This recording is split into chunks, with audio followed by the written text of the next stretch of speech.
The last call. Moral: don't wait to say what matters. Tomorrow isn't promised. Part 1. The missed call.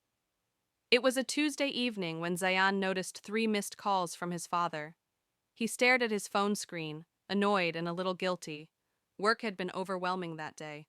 Back-to-back meetings, urgent emails, and an impossible deadline. "I'll call him back later," he muttered, sliding his phone into his pocket. But later never came that night. Part 2. Father and Son. Zayan had always had a complicated relationship with his father. Growing up in Lahore, Zayan was the quiet one, always reading, always sketching, always dreaming.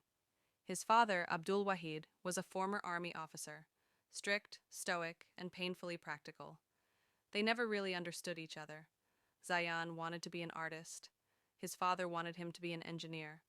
Their dinners were silent battles. Conversations often turned to cold disagreements.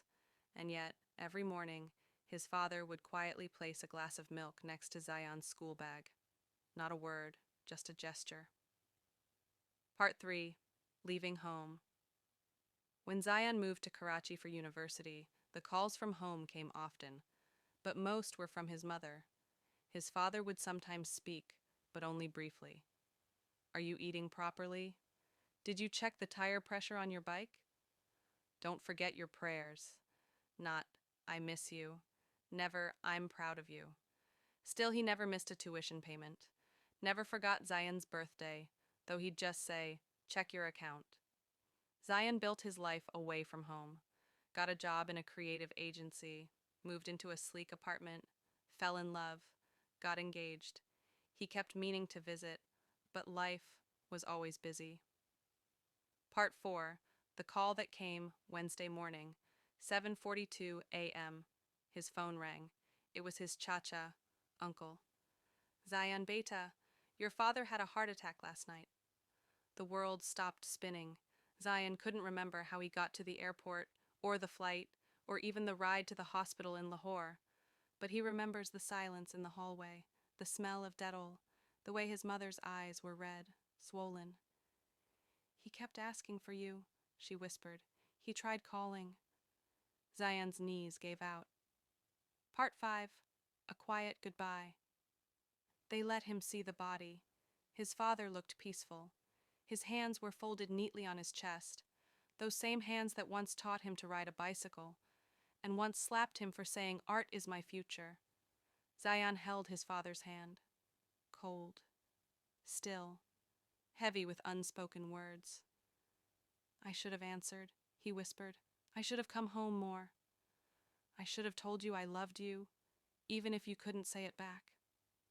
He broke down in his father's empty room, surrounded by dusty medals and faded family photos.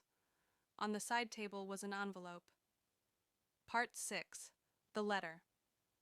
It was addressed to Zayan, in his father's rigid, all-caps handwriting, "For my son." Inside was a single-page letter. "Zayan, I know I've never said it properly. Maybe it's a flaw in me. But I've always been proud of you, not because of your job or money. Because you didn't give up on your dreams. You're stronger than I ever was. Braver. I don't know how to say I love you without sounding weak, but I do.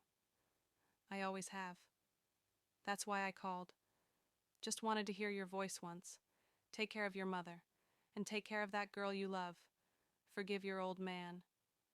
Abba Zayan couldn't stop crying. Part 7. What Remains. The funeral passed in a blur. Neighbors came, cousins whispered, prayers were recited. Zayan stayed a week in Lahore, going through his father's things. He found a drawer full of his childhood drawings, neatly kept, dated. He found newspaper cuttings of every small art exhibition he'd ever been part of. He found a sealed box labeled, "For Zayan's wedding." Inside was a pair of gold cufflinks. Simple, elegant. Zayan never knew his father had bought them. Part 8. The first sketch. Back in Karachi, Zayan couldn't return to work right away. Instead, one night, he picked up his old sketch pad. He began drawing, not logos or product ads, but his father, sitting by the radio, watering plants, fixing a bulb. holding his grandson he never met. One sketch turned into 5, then 10. He posted one online. It went viral. People messaged him, "This reminds me of my dad. Thank you for capturing these feelings." I never told mine I loved him. He passed away last year. Part 9. The Exhibition. A year later, Zion held his first personal art exhibition titled The Things We Never Said. It featured sketches of everyday father-son moments, silent sacrifices, stubborn love, the awkwardness, the hidden tenderness. At the entrance stood a large portrait of his father. Below it was a placard, dedicated to Abdul Wahid, my first hero, my last missed call. Visitors cried. Some called their fathers right then and there. Others just stared in silence. Zion stood quietly in a corner, watching strangers feel what he had once buried. Part 10. The Voice Message. Weeks after the exhibition, Zion's cousin sent him an old voice recording he'd found on his phone. It was from Zion's father, a voice message. Zion opened it, hands trembling. "Zion Beta, I don't want anything. Just wanted to say, I saw your new painting online, the one with the birds. It's beautiful. You have your mother's heart, but your will, that's from me. Call me when you're free, no rush. Love you, son." Zion hit play again, and again, and again. Epilogue. Now, whenever Zion lectures in art schools, he ends with one simple line. Don't wait. Say the thing. Make the call. Because sometimes the people who love us the most say it the least. Moral of the story. Life is short, ego is loud, but love is quiet. Don't wait until it's too late to say what matters. One missed call can become your biggest regret.